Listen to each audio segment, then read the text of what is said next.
जिस तरीके से गिरावट हावी होती हुई बाजार में हमें देखने को मिल रही है, एक और ऐसा स्टॉक ट्रेंड लेकर आई है स्क्रीन पर इस वक्त, और ट्रेंड डे लो के आसपास कारोबार करता हुआ 3% की गिरावट आपको देखने को मिलेगी ट्रेंड में। इनफैक्ट इसका 52 वीक हाई देखिए आप, 8345 के करीब था, वहाँ से आधा हो गया है, ऑलमोस्ट 4800 के लेवल पर कारोबार कर रहा है। काफ़ी ज़्यादा पेन झेला है इस पर्टिकुलर काउंटर में इन्वेस्टर्स ने। मानस जी, आप बताइए, ट्रेंड का स्टॉक जिस तरीके से गिरा है, चार्ट्स पे क्या स्ट्रेंथ नज़र आ रही है? यहाँ पे जिस तरीके से गिरावट देखने को मिल रही है, हालांकि एक महीने में देखिए आप 11% से ज़्यादा टूटा, 6 महीने में 30% की गिरावट देखने को मिली है, और इस साल में अब तक तो मतलब इनफैक्ट क्या है, इस साल में अब तक 6 महीने में तो 30% के करीब गिर गया है। लेकिन करना क्या चाहिए इस काउंटर में? जिनके पास है वो एग्जिट कर ले, अभी फिलहाल बने रहे, और जिनके पास नहीं है वो क्या अभी भी दूरी बना के रखे स्टॉक से?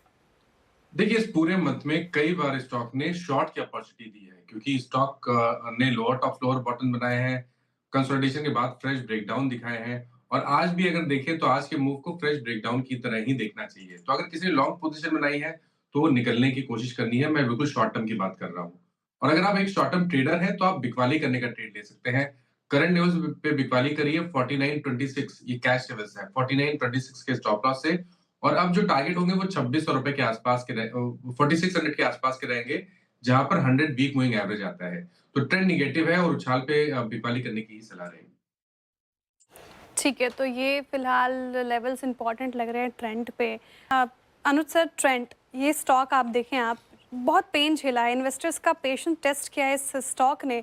अब क्या करना चाहिए? जिनके पास हैं वो क्या करें? अभी फिलहाल बने रहे, निकल जाएं, एग्जिट कर ले, क्या राय आपकी? ये शायद पता है क्या होता है, हम्म। दिक्कत क्या है स्टॉक में। ये स्टॉक की रैली शुरू हुई थी करीब करीब 2,000 रुपये से, 2,000 रुपये से रैली शुरू हुई थी हम्म। करीब करीब अक्टूबर 2023 में। उसके बाद अक्टूबर 2023 से लेके अक्टूबर 2024 में ये स्टॉक 2,000 से 8,000 हो गया, और उसके बाद ये निफ्टी में इंक्लूड हो गया।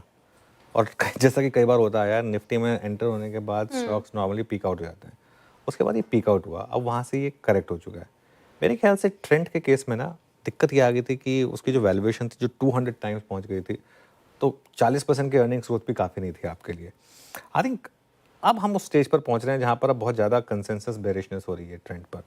चलिए आप एक बार के लिए भूल जाइए कि वो 8,000 चला गया था।